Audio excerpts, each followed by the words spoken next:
Bonjour à tous. Depuis le début de ce calendrier de l'Avent, j'essaye de vous faire découvrir des films dont j'aime bien la VF, et en lisant vos retours, j'ai l'impression que majoritairement ce sont des versions françaises que vous n'avez jamais écoutées, ou contre lesquelles vous n'avez rien, mais par réflexe vous avez toujours vu le film en VO. Bref, c'est majoritairement des VF qui ne sont pas décriés sur la toile. C'est pour ça que le chocolat d'aujourd'hui va être un petit peu compliqué. Parce qu'en effet, aujourd'hui, on va parler de The Dark Knight.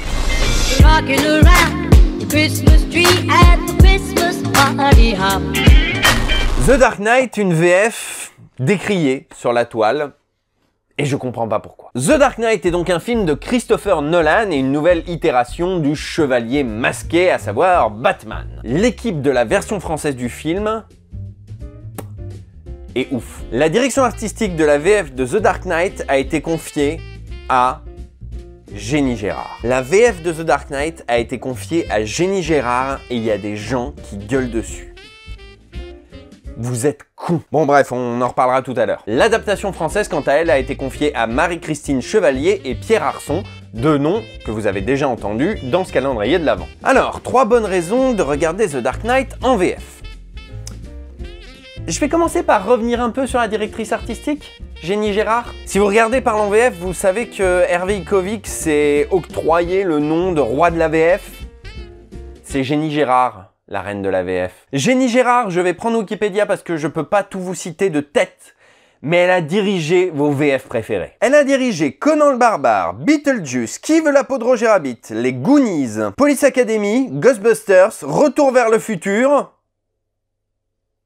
Le Silence des Agneaux, les 2 Batman de Tim Burton, Demolition Man, True Lies, Entretien avec un vampire, Forrest Gump, Jumanji, Independence Day, Fantôme contre Fantôme, Mission Impossible, Titanic, Men in Black, l'intégralité de la saga Harry Potter, et puis elle a formé des teams comme celle des Simpsons ou de South Park. Donc à un moment, faut peut-être arrêter de se foutre de la gueule du monde, la VF de The Dark Knight a été confiée à la meilleure personne à qui confier la VF de The Dark Knight. Évidemment, l'adaptation est impeccable, hein, toutes les répliques qui sont censées produire de l'effet en version originale en produisent en version française. Ceux qui pendant des années n'ont vu que la VF de The Dark Knight balançaient des pourquoi cet air si sérieux, comme les gens qui l'ont découvert en VO balancent des Why so serious. Les fameux Where are they deviennent des Où sont-ils avec une voix d'outre-tombe de Philippe Valmont. Tiens d'ailleurs, parlons-en de Philippe Valmont, parce qu'à un moment il va falloir que je parle du casting. Philippe Valmont est devenu la voix de Christian Bale avec ce film. Et c'est une voix qui lui va tellement bien. Évidemment, il est synchro, hein, ça c'est pas une nouveauté,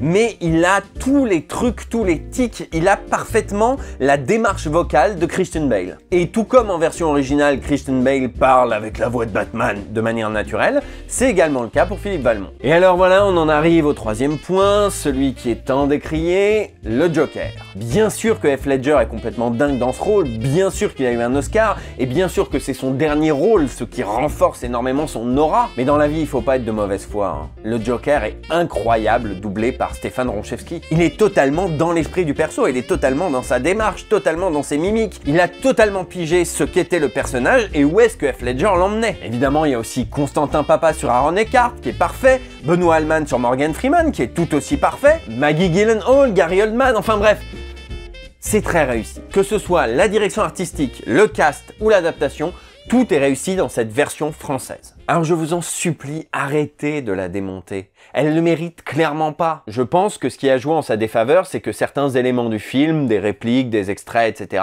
deviennent viraux en version originale. Et du coup, les gens ont retenu les répliques en VO, etc. Et tant et si bien qu'aujourd'hui, les gens regardent pas la VF de The Dark Knight. Et je comprends pas. J'espère très sincèrement que vos commentaires vont révéler que cette impression de cracher sur la VF est pas mérité. J'ai été un petit peu violent dans cette chronique et je m'en excuse, mais quand je vois des gens qui ont grandi dans les années 80-90, bercés par les VF de Jenny Gérard, qui défendront envers et contre tout la VF de Retour vers le futur ou de Ghostbusters, quand je vois que c'est ces mêmes mecs qui disent devant la VF de The Dark Knight que « Oh, aujourd'hui, on sait plus faire des VF », ça me fout la rage. Ça me fout la rage parce que cette VF est signée de la même personne que celle qui a signé la VF déifiée, qui est celle de la série animée Batman de 1992. Et je ne comprends pas que des gens puissent d'un côté descendre la VF de The Dark Knight et de l'autre parler des VF de Retour vers le futur, de Batman, des Simpsons, comme ces fameuses VF qui seraient meilleures que la VO. À un moment, il s'agit d'être cohérent. Donc pour toutes ces raisons, regardez The Dark Knight en VF.